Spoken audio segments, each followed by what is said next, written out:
제89장 샤론의 꽃 예수.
원하건대 주는 하늘을 가르고 강림하시고 주 앞에서 산들이 진동하기를 불이 섭을 사르며 불이 물을 끓임 같게 하사 주의 원수들이 주의 이름을 알게 하시며 이방 나라들로 주 앞에서 떨게 하옵소서. 주께서 강림하사 우리가 생각하지 못한 두려운 일을 행하시던 그때에 산들이 주 앞에서 진동하였사오니 주 외에는 자기를 앙망하는 자를 위하여 이런 일을 행한 신을 옛부터 들은 자도 없고 귀로 들은 자도 없고 눈으로 본 자도 없었나이다. 주께서 기쁘게 공의를 행하는 자와 주의 길에서 주를 기억하는 자를 선대하시거늘 우리가 범죄함으로 주께서 진노하셨사오며 이 현상이 이미 오래되었사오니 우리가 어찌 구원을 얻을 수 있으리이까. 무릇 우리는 다 부정한 자 같아서 우리의 의는 다 더러운 옷 같으며 우리는 다 잎사귀 같이 시들므로 우리의 죄악이 바람같이 우리를 몰아가나이다. 주의 이름을 부르는 자가 없으며 스스로 분발하여 주를 붙잡는 자가 없사오니 이는 주께서 우리에게 얼굴을 숨기시며 우리의 죄악으로 말미암아 우리가 소멸되게 하셨음이니이다. 그러나 여호와여, 이제 주는 우리 아버지시이니이다.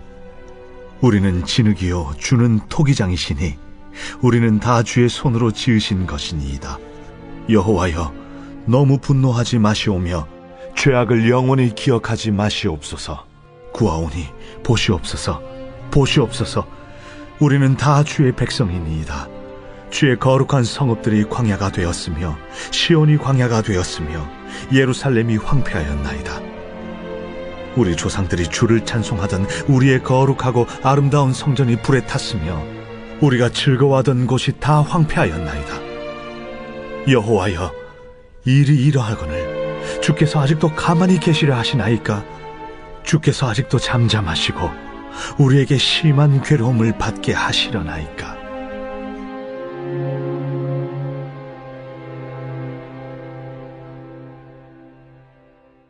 오늘 우리가 함께 나눌 말씀은 이사야서 64장의 말씀입니다.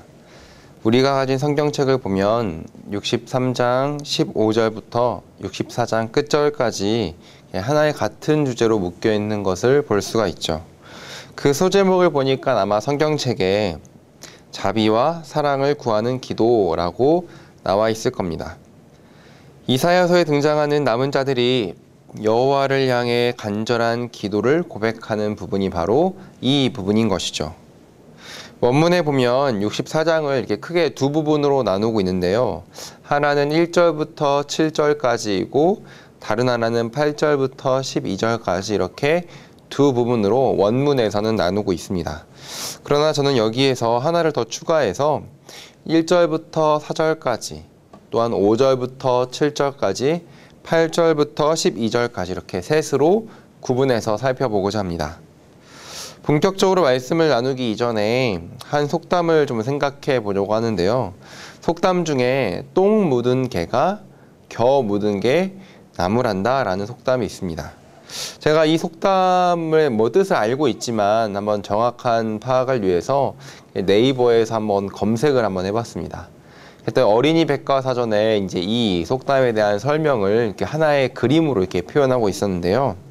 아주 재밌는 그림이었습니다. 이렇게 어느 한 개가 똥모자를 쓰고 있는데 그 또한 그다음에 겨 묻은 겨 모자를 쓴 개한테 막 손가락질하면서 막 뭐라고 하고 있는 겁니다.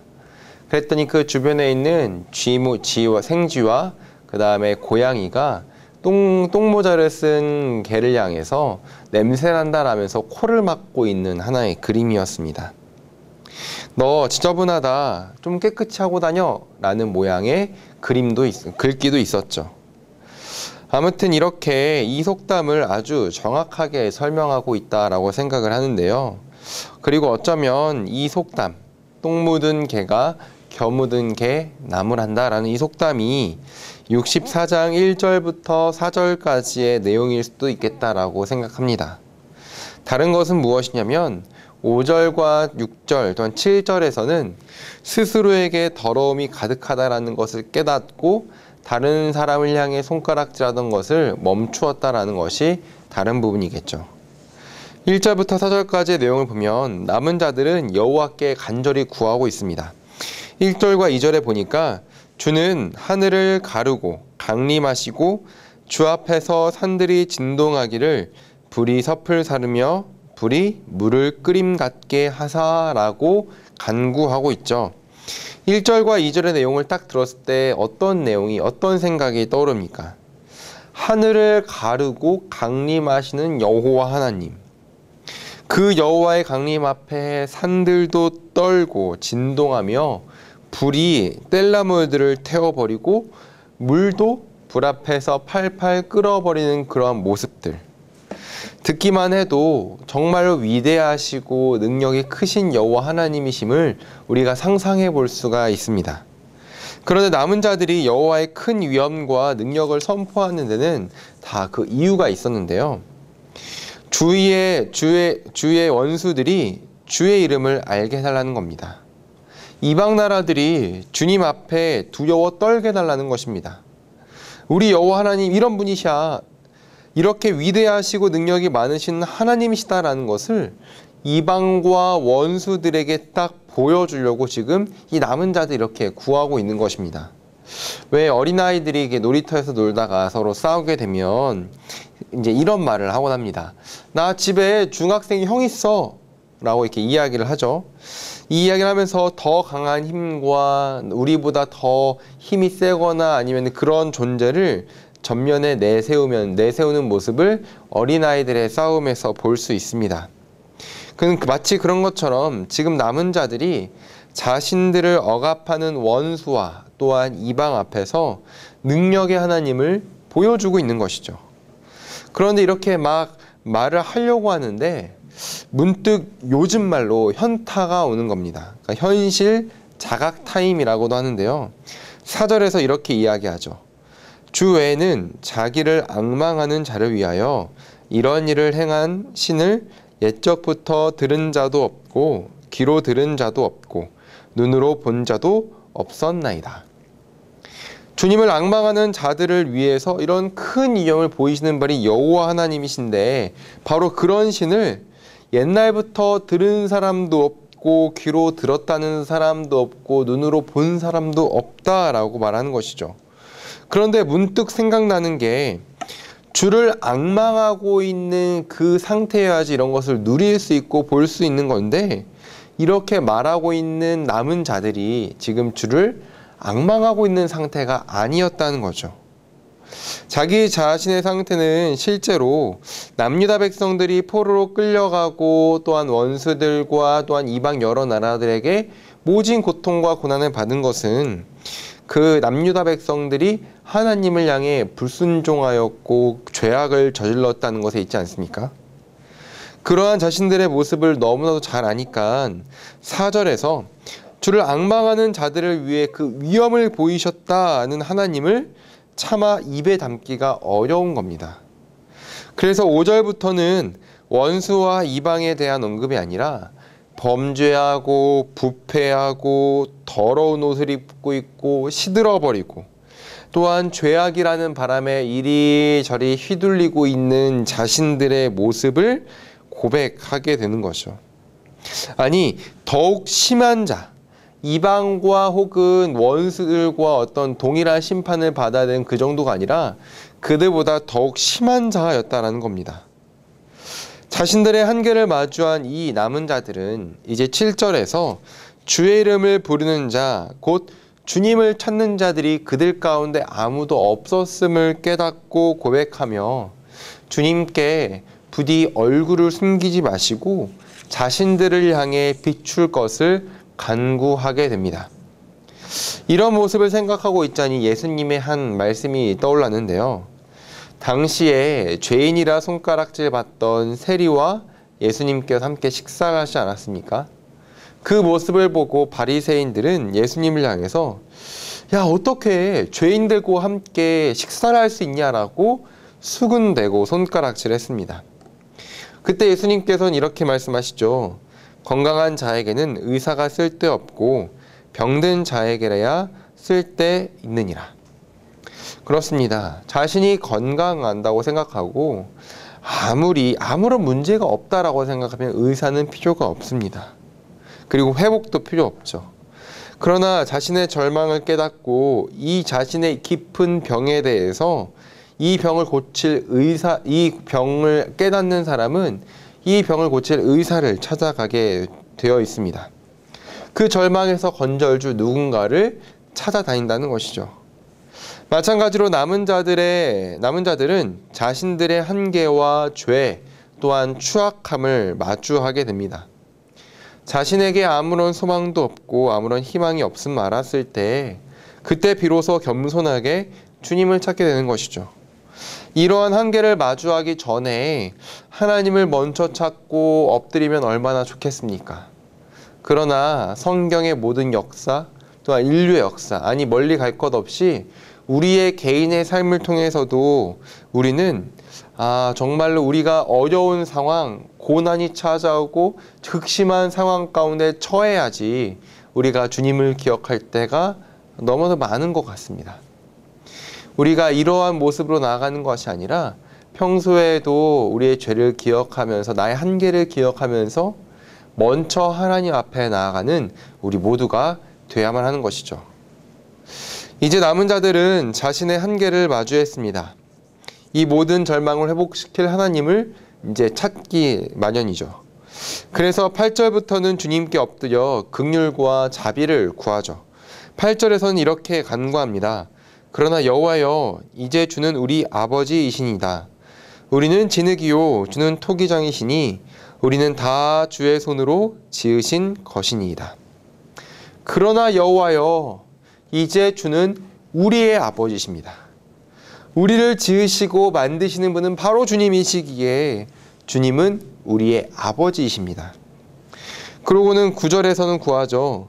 죄악을 영원히 기억하지 마소서. 구하오니 보시옵소서, 보시옵소서. 우리는 다 주의 백성입니다. 주의 얼굴을 구하는 그 남은 자들의 간절함이 느껴지십니까?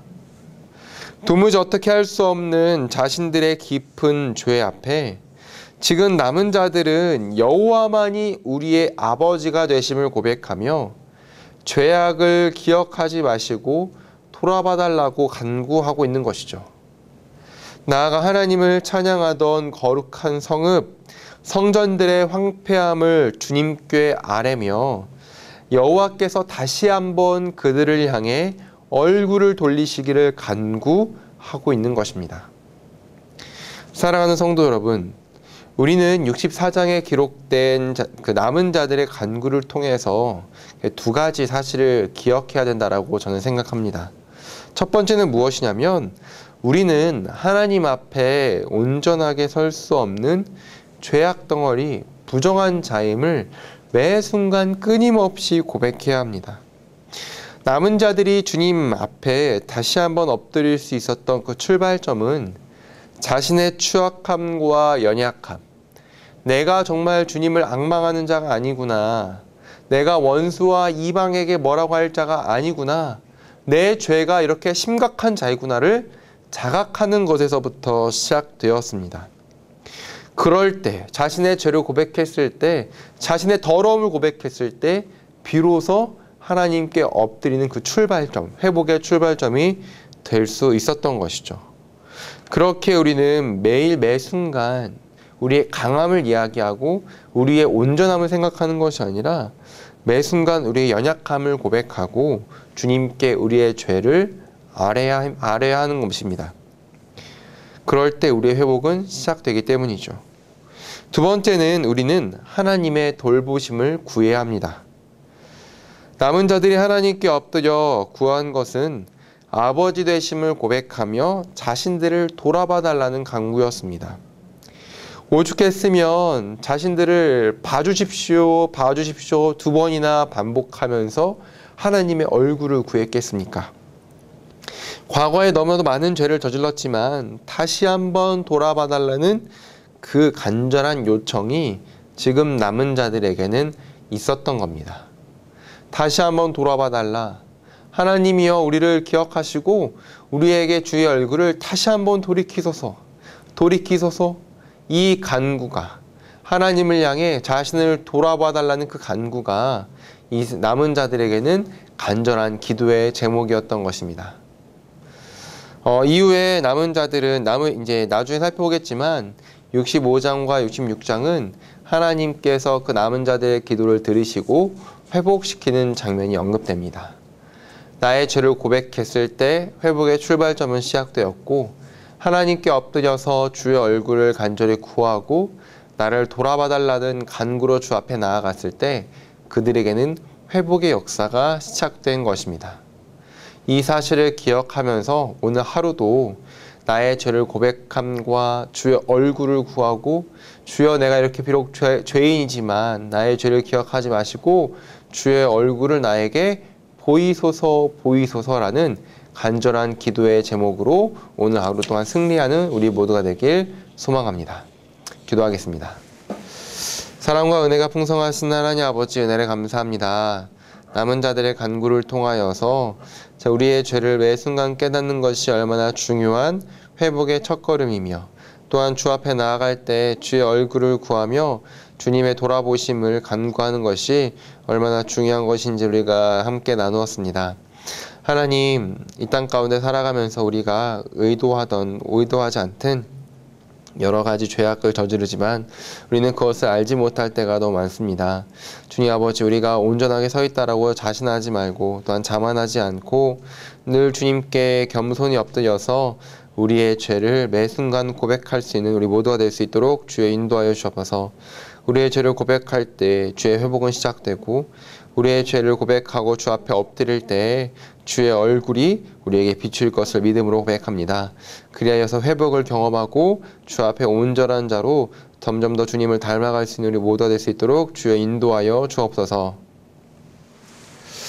이제는 우리를 죽기까지 사랑하신 예수 그리스도의 그 은혜와 이 땅 가운데 독생자를 보내신 하나님의 크신 사랑하심과 영원토록 우리와 함께 동행하시는 성령님의 함께하심이 이 시간 나의 죄를 고백하길 소망하고 주의 얼굴을 구하는 모든 자들 머리 위에 가운데 지금부터 영원토록 함께 있을지어다.